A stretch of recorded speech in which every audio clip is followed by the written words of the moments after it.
A city of dreams. Incredible architecture. A massive navy. Atlantis is thought to be one of the most advanced societies of the ancient world. Then, without warning, it literally vanishes overnight. An extraordinary civilization, lost forever. But its memory is not soon forgotten. Legendary status has made Atlantis the holy grail of modern archaeology. Escúchame, un corte que tiene la estructura es humana. The city may not necessarily be under the bottom of the sea, but rather under the bottom of this flatland. Atlantis should be somewhere around here, but where? And if it is here, how come we can't see it? This team of obsessed scientists believe they finally hit the jackpot.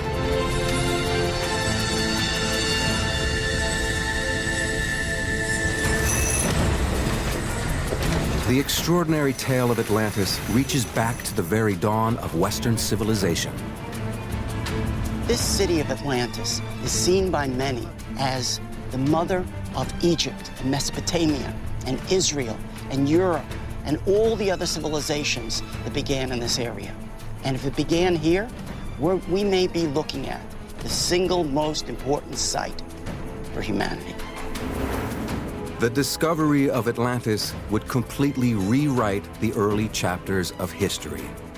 Myth would become reality. So finding this mysterious sunken city has become the stuff of obsession. Generation after generation has set out in search of her, but every quest has ended in failure.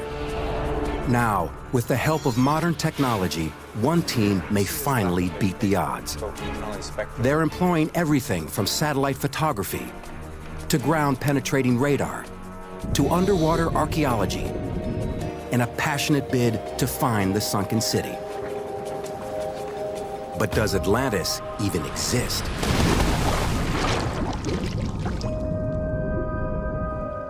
The legendary city may be just that, a legend. Over millennia, the story of the ancient city has taken on a life of its own, transformed into countless fantasy lands.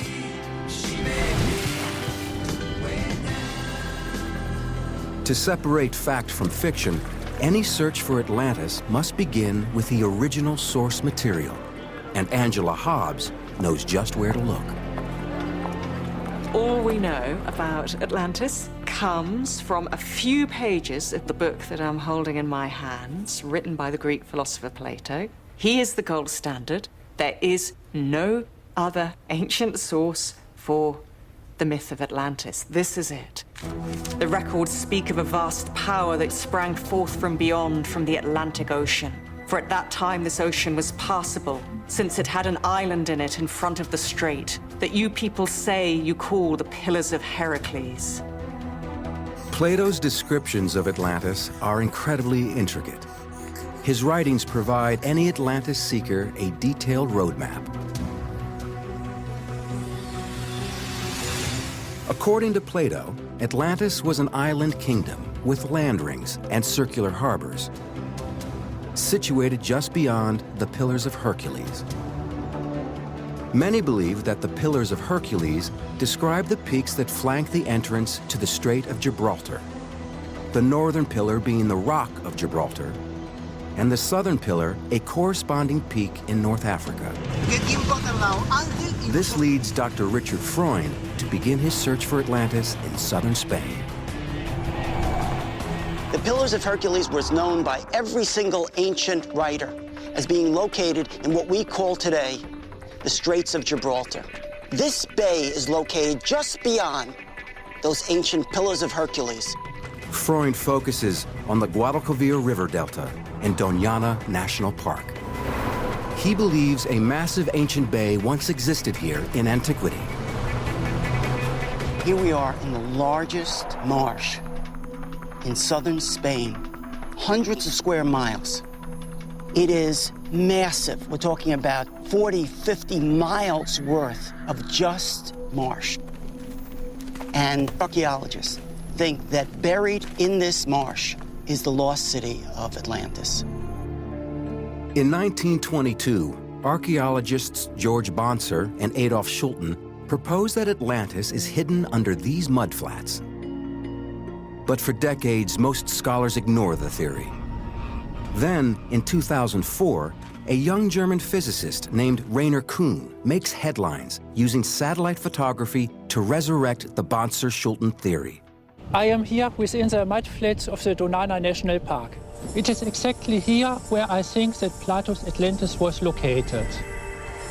Kuhn observes strange circular patterns in a satellite photograph of the Donana mudflats.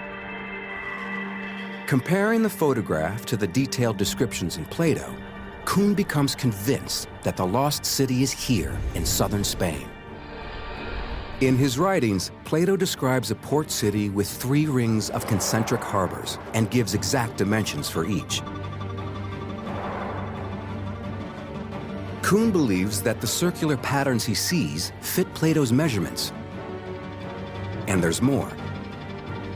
In his writings, Plato describes 2 temples on the center island of Atlantis.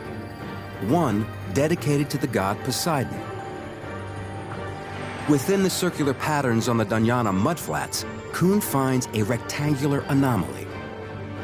When he calculates its dimensions, it comes up a perfect match to Plato's description of Poseidon's temple.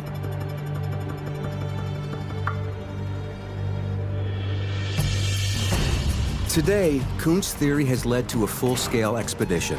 A team will determine whether the anomalies detected from space actually correspond to man-made structures under the mud. It includes anthropologist Juan Villarias, whose research is closely followed by Richard Freund, and Paul Baumann, an expert in subsoil sonar mapping. Those shapes certainly do not correlate with any possible geological feature. In my mind, there's no question they're man-made features.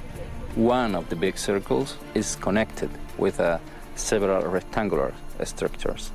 We think that those rectangular structures have a wall below the shape in the soil.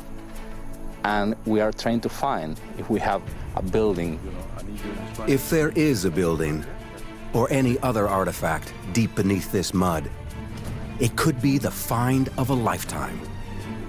If they can excavate and come up with just a few really good artifacts that can be dated to 4,000 years ago, then we have evidence for one of the great myths in civilization, the myth of the beginnings of Atlantis. Even on this team, there are skeptics who say the long-lost kingdom of Atlantis is just a myth. But they need only look 1,000 miles east to a place the Turkish call Troya for proof that myth can become reality. Here lies Troy, one of the most storied cities of the ancient world.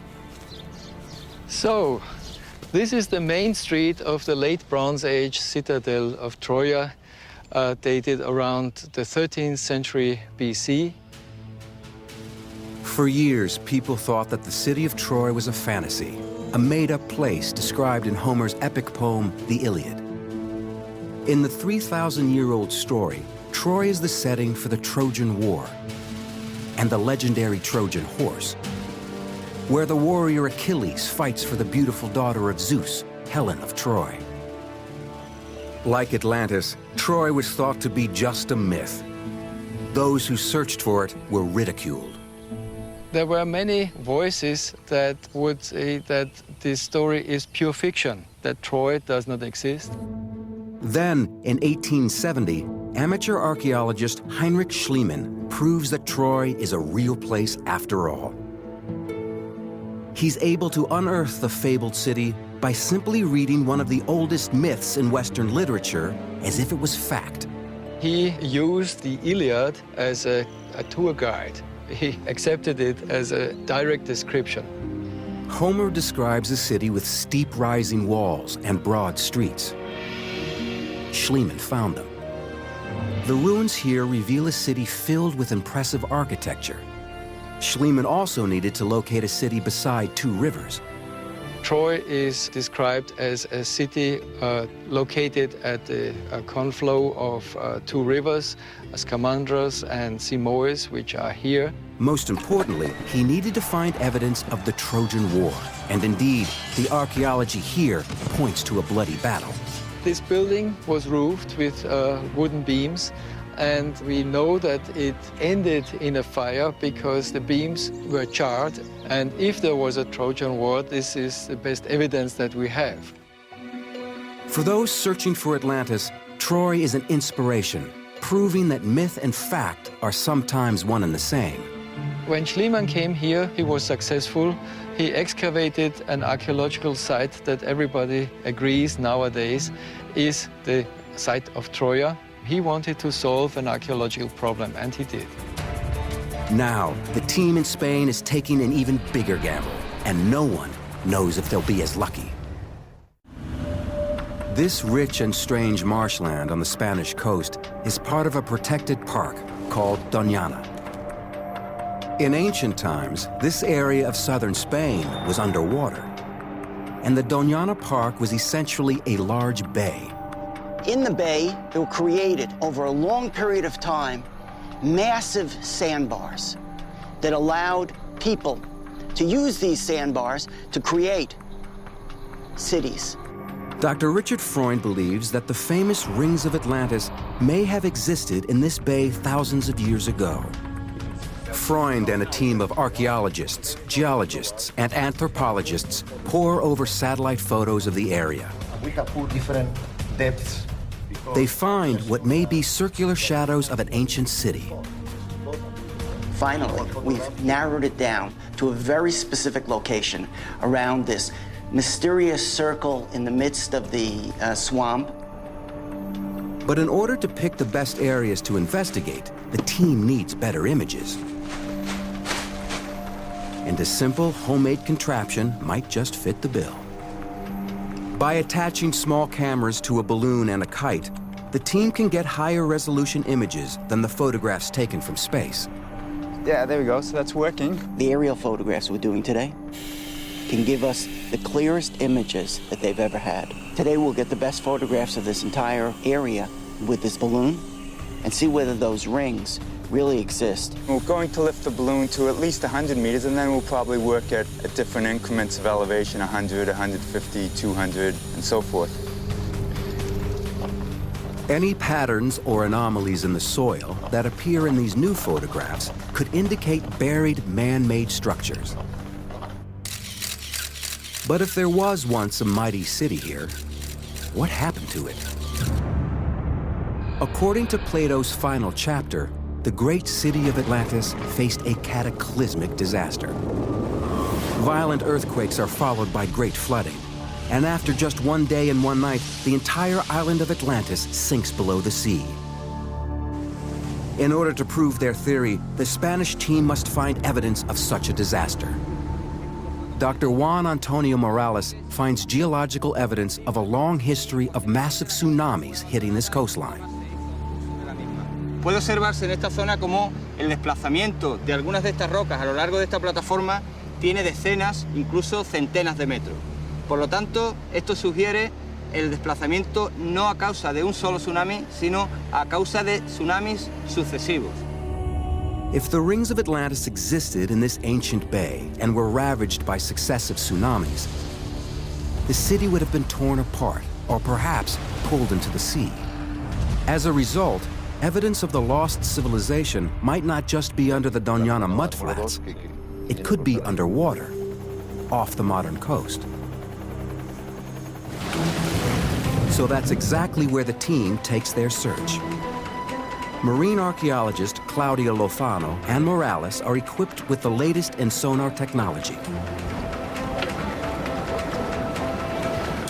The torpedo-shaped towfish generates sound waves that bounce off the sea floor.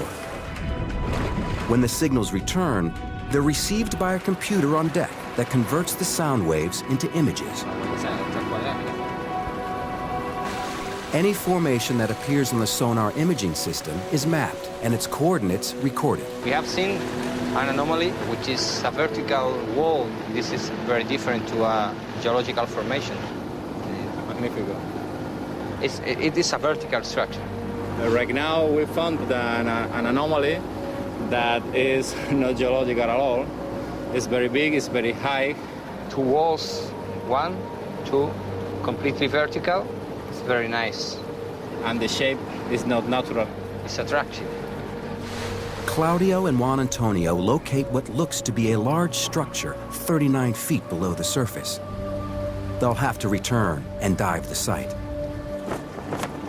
But some think the Spanish team is looking in the wrong waters entirely. The search for Atlantis has plagued many great minds over thousands of years. Scholars have scoured the globe searching for its ruins. For some of these explorers, Plato's description of the city's sophisticated architecture and society clearly points to just one location: the islands of Greece. And underneath the clay soil on this hilltop in Crete lies evidence of an ancient civilization way ahead of its time. Archaeologists call it Minoa. Minoans were real master builders. I'm walking on a 4,000-year-old street, which was probably the main access to this Minoan settlement. Beautifully paved with very large slabs, specially cut for this building. All over the island you find elaborate architecture with major ceremonial halls, with frescoes, with shrines, and they really had a very sophisticated life. Plato says Atlantis boasts gorgeous temples and shrines, with a highly ornamented palace situated on the central island. The Minoan architecture on Crete seems to reflect the same blueprint. We're in the palace at Knossos, the major site of Minoan civilization, with this massive palatial structure at its core. Could this be the great central palace that Plato describes? This is a megastructure covering about 10,000 square meters. Now, this kind of architecture required incredible planning to get the stones from the quarry, to transport them here, to have the skilled masons work them. To create this kind of straight line and the different kinds of shapes would have been very, very difficult. Walking amongst the breathtaking remnants of their ancient world, it's easy to imagine the Minoans calling their city by another name: Atlantis. To match the descriptions of Atlantis, the Minoan city also has to have an acropolis with dwellings and halls. And it's all here at Knossos. According to Plato, the bull is a central part of the Atlantean culture. In Atlantis, sacred bulls roam free around the temples. They're worshipped by priests and sacrificed in honor of Poseidon. Here in Knossos, it's obvious bulls were once a powerful symbol. I'm above the northern entrance passage at Knossos, and behind me is this imposing bull fresco. Now, it really seems as if the bull was a very significant part of Knossian political propaganda. There's a bull leaping scene found in fresco fragments over in the east part of the palace as well. The cultural importance of the bull, the stunning architecture, the depictions of a utopian lifestyle, together paint a familiar picture. It seems possible that the people we call Minoans are really the long-lost people of Atlantis. But Atlantis famously came to an end. Plato says the city was destroyed in a single day and night. Evidence suggests the Minoan people may have suffered a similar fate. It's from this kind of archaeological evidence that we can deduce some kind of a crisis situation. A lot of things went bad. On the southern coast of Spain, researchers have discovered buried structures they believe may be the lost city of Atlantis. It is not geologic at all. But there are those who think the Spanish team is way off course, that Atlantis was actually located in the Greek islands. The archaeology here is convincing. There is evidence that the Minoan people of Crete suffered a terrible disaster, an ancient cataclysm that may have wiped out this advanced civilization just as Plato describes. Clues to this catastrophe can be found 85 miles north of Crete on the Greek island of Santorini, also known as Thera. The disaster that occurred here nearly defies description. It's a volcanic island, and the volcano exploded very, very spectacularly about 3,600 years ago. And we have here evidence with this very impressive architecture, not even excavated, it's just being exposed as it's eroded by the sea. And you can see here evidence of the Theran eruption with ash layers and pottery showing that this building was destroyed at exactly this time. The ash cloud from Thera blocks out the sun for days. For the people of Crete, the effects are devastating. We had these huge ash clouds arriving on the island of Crete, and they deposited sort of like thick packages of volcanic ash that must have caused tremendous problems in their agriculture, in their shipping, in their commerce. A lot of people probably lost their houses. You had volcanic winters. A lot of things went bad. The earthquakes and massive volcanic activity on Santorini likely produced tsunamis, gigantic waves that crash onto the north coast of Crete. These waves would carry with them volcanic pumice, a very porous and solidified lava rock. Evidence of pumice on Crete could be proof that an ancient tsunami hit here. There's some spots along the north coast of the island where you found like pumice deposition. That is probably related to the Santorini eruption. And there's been recent activity from archaeologists suggesting that those deposits could really only have been caused by something like a tsunami.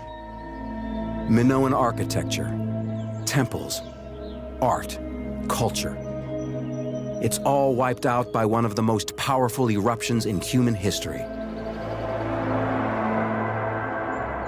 The case linking the Minoans to Atlantis is strong, but the legend of Atlantis hinges on its sinking and overnight disappearance. And for the Minoans, the eruption of Thera is not the end. Some managed to survive. We have clear continuity in the Minoan civilization after the Theran eruption. We can see archaeological layers showing the occupation at the time of the eruption, and then rebuilding and reoccupation straight away afterwards. It seems that despite compelling evidence, this is not the place that Plato describes. The Minoan civilization did not sink into the sea. It persevered.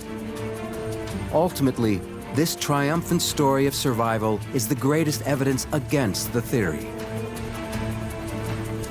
But back on the mudflats of Spain, the jury is still out. Dr. Freund and his team believe they're on the verge of uncovering a city that fits all the criteria laid out by Plato. We're standing here at the outskirts of the Doña Ana National Park, the source of tremendous speculation that perhaps this was the place where Atlantis was located, and this was the place, the mud, the shoal into which it disappeared. In Doñana Park, the team reviews the new aerial photographs taken from their kite and balloon cameras. And then oh, this is interesting right here. This picture right here, at the higher altitude, you may see this rectangle that we were talking about. Any circular or rectangular patterns could provide strong evidence of a footprint of a lost city. This particular feature was not included in our list, so this is new that Paul's photography has revealed to us. And this area has been cleared by the grass cutters for thatch. And even after clearing, the feature was still visible from the kite photo. It's clearly not just a feature that's visible in vegetation, but visible in the earth. These traces may be the last markers of Atlantis. This is, I think, the most important feature in the aerial photography that's been done. It's the one that most resembles anything like Atlantis. It has an area that looks like a port leading into a large circle where the concentric circles would have been. Freund is convinced that the photographs reveal a pattern that matches Plato's description. A series of circular harbors with a central canal connecting them to the ocean. The team also identifies other supporting features. Circular features, linear features, parallel features, all in the order of a human scale. So, for instance, things that look like pathways or roadways that are 1 meter to 2 meters across, features that look like buildings that are 4 to 8 meters across. The team now uses ERT, electrical resistivity tomography, to record images of what lies underneath the circular patterns. What we're doing here is we're running a bunch of current through the ground, and we're measuring what comes back from that, and we'll be able to get a picture of what's in the subsurface up to about 12 meters below the ground surface. The crew frantically searches for any remnants. The lost city of Atlantis may finally be in their grasp. Yeah, no, you're right. I didn't go very far. But another ancient mystery also looms large. Yeah, the rectangle here, the rectangle there. The biblical story of the lost city of Tarshish. Tarshish is a city mentioned many times in the Bible. Many scholars believe that it's simply another name for the ancient and famous city of Tartessos. Most scholars agree that Tartessos was located in southern Spain and that Tarshish was located in southern Spain. Tartessos was Tarshish. In the written sources, Tartessos and Tarshish are famous for their metals.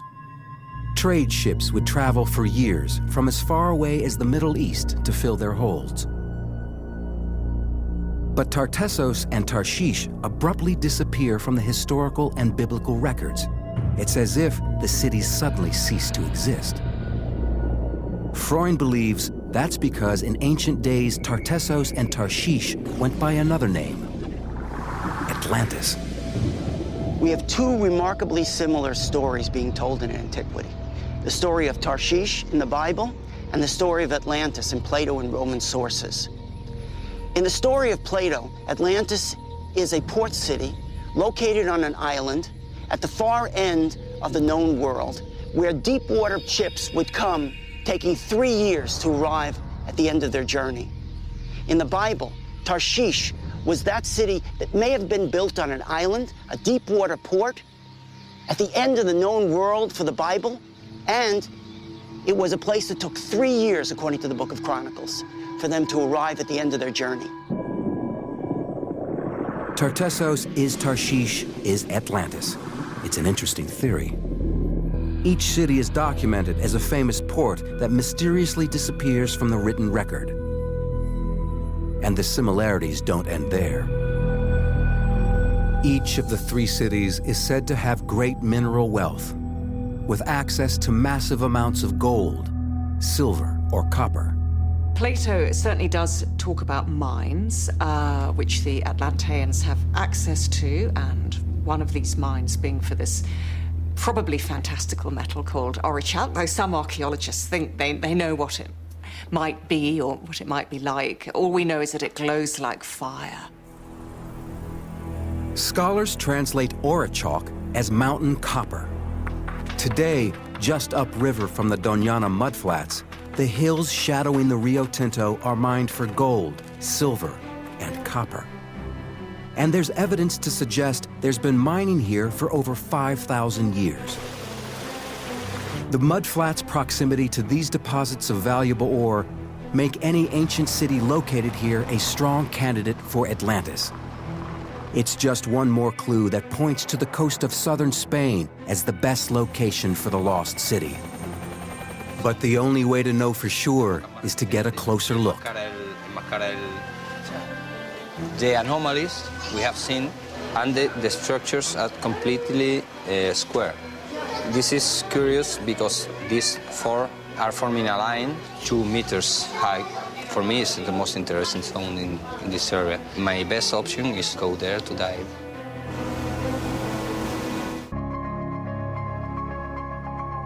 Using side-scan sonar, the team isolates 5 areas off the southern coast of Spain that may hold remnants of the lost city of Atlantis. The sonar images show what looks like man-made structures on the seafloor. Right now we are sailing to one of the points that we want to check. We call it the cathedral. It's really big. It's about 40 meters long. The main characteristic that we are looking for is if it's human-made or not. It's the beginning of storm season. High winds and foul weather pick up at the end of September and continue through the winter. The divers have only a small window of opportunity to investigate the site before the weather turns ugly. We have a good news. Strong wind of yesterday blow dark water that came from the river. We'll have better visibility than we expected.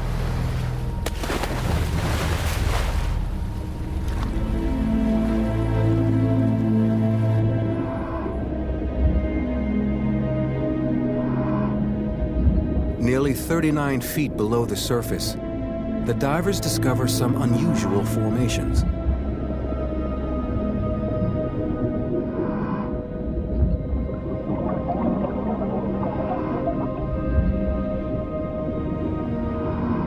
Stones that seem to have been cut.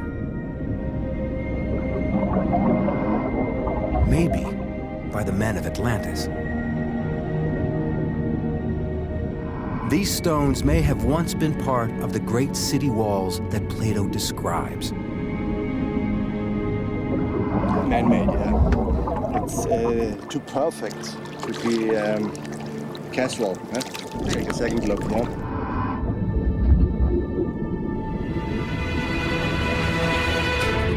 Escúchame, entonces yo no quiero utilizar la radio para decir estas cosas. Ha encontrado el Vladi unas vigas, una piedra redonda circular hecha por el hombre y todo el corte que tiene la estructura es humano. As each diver surfaces, more details of the unique discovery are revealed. Había un ladrillo que no era cuadrado, terminaba, parecía que estaba trabajado también. Era una piedra, pero terminaba en pico, en cuña. Some places is like a wall, no? And there are like steps from the stair, very mysterious, no? Vaya día tenemos, ¿no? Increíble, increíble. The dive is a success, but the team's geologist, Juan Antonio, doesn't want to jump to any hasty conclusions. First, he needs to review the hours of underwater footage. Any discoveries from the diving expedition could be linked to potential finds in Doñana, so the team continues their search on land.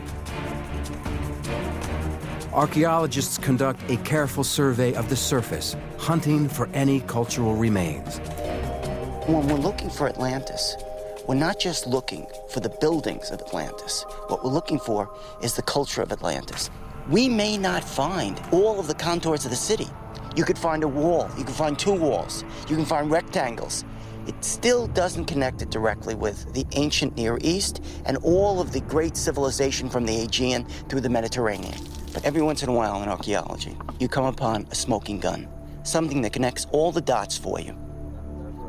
While searching within the large circular patterns in the soil, Freund and his colleagues suddenly discover two incredible artifacts.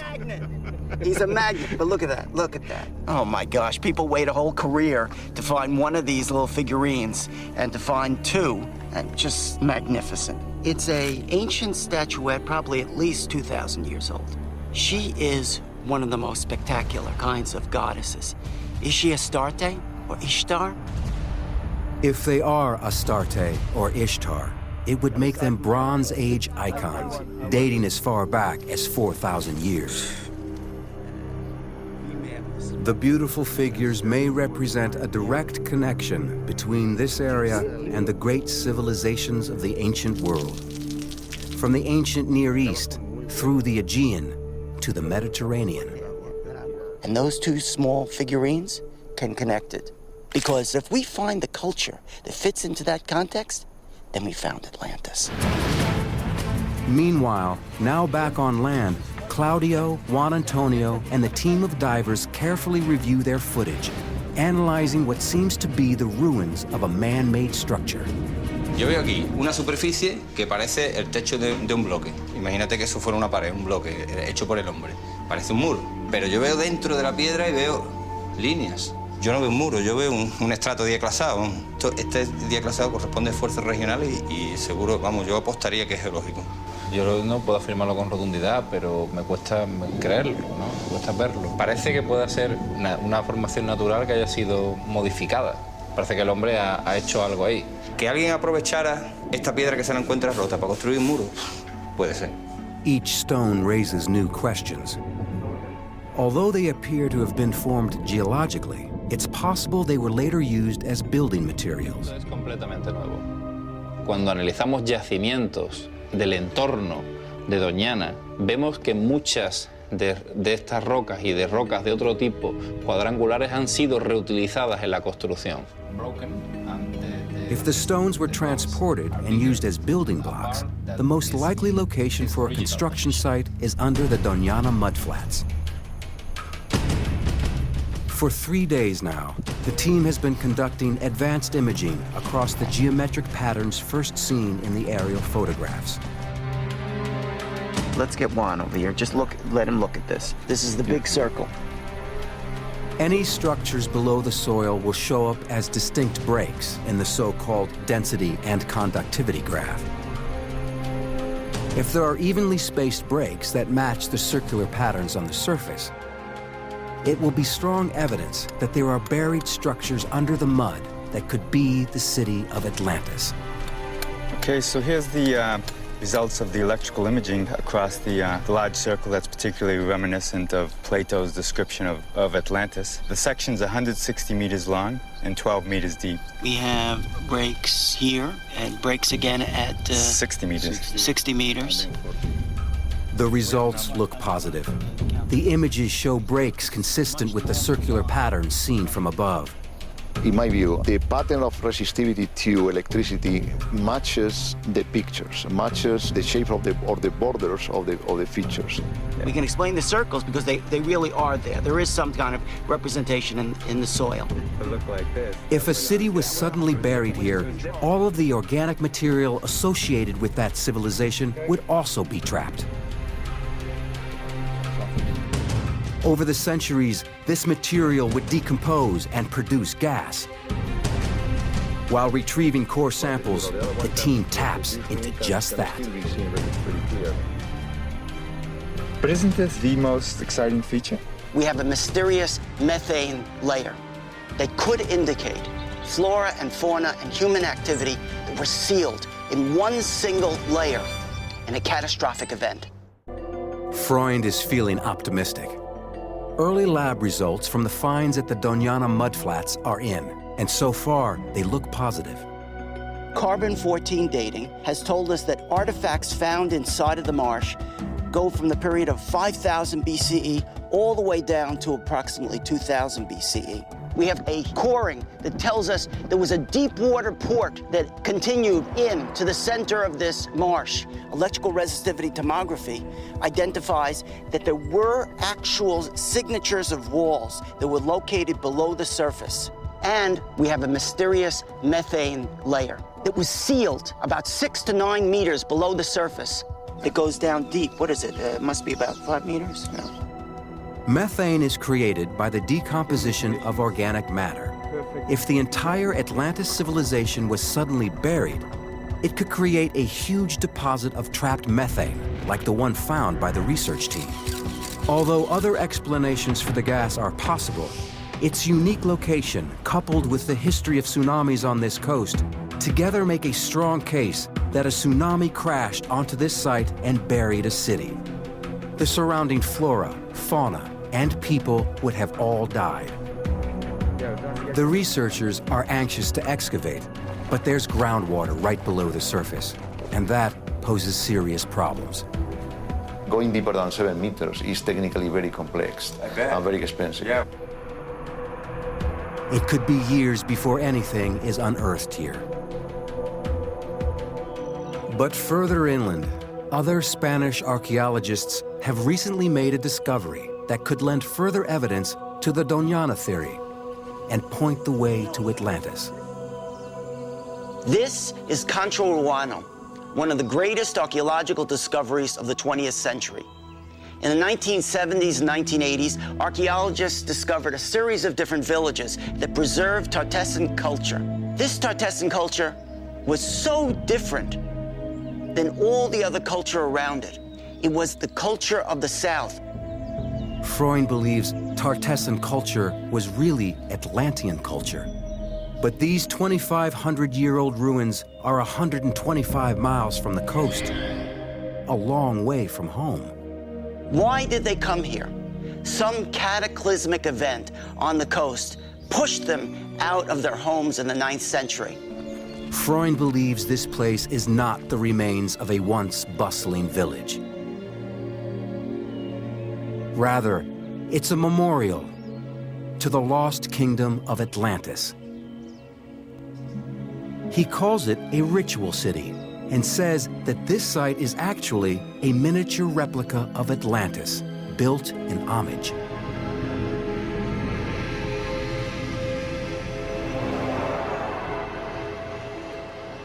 Concho Roano is just one of several ritual cities found in this area. The people who built these sites were commemorating something. But was it the legendary seaside kingdom of Atlantis, hundreds of miles away? Detectives say you follow the money. Archaeologists say you follow the stone. Slate is the key. This room is paved with slate. This slate room may have been the residence of the high priest for the entire memorial city. And slate is not indigenous to this area, but 250 kilometers to the south on the coast, it's very famous.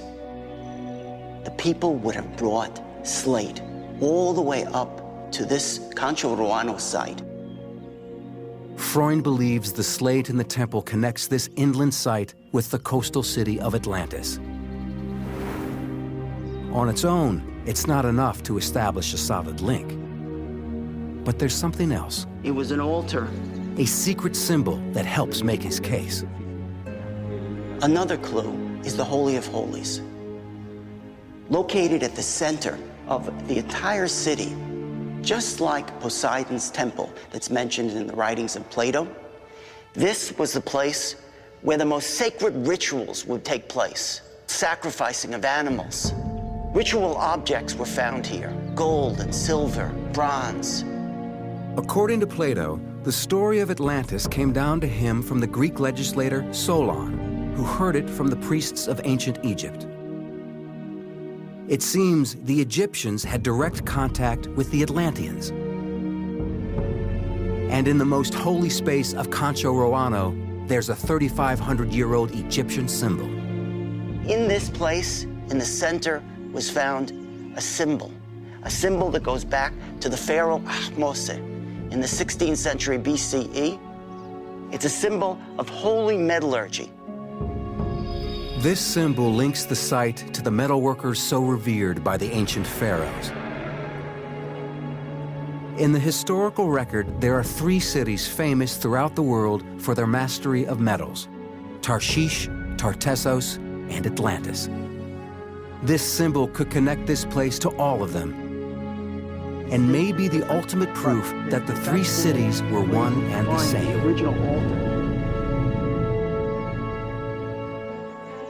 But there's one more piece of evidence connecting Concho Roano to Atlantis. The most remarkable artifact of all. An ancient carving that seems to preserve the very emblem of Atlantis. It's a stone indicator of what they were memorializing, who they were. And what is it? It's a symbol of concentric circles, one inside the other. And they're found right at the threshold. At the entrance of Concho Roano and in many other ritual cities are large stone stelae. As you would come up to the city, you would see this standing stone in front of a warrior with his sword drawn, and here we have the concentric circles of the city that he's guarding.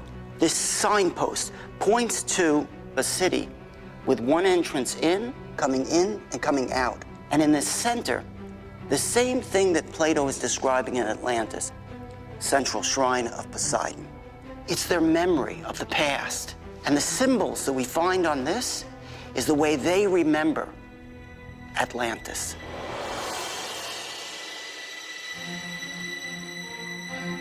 If this structure was built by refugees from Atlantis, then this is the shared memory of their sunken home. A scale model of the lost city, still buried perhaps beneath the mud of southern Spain.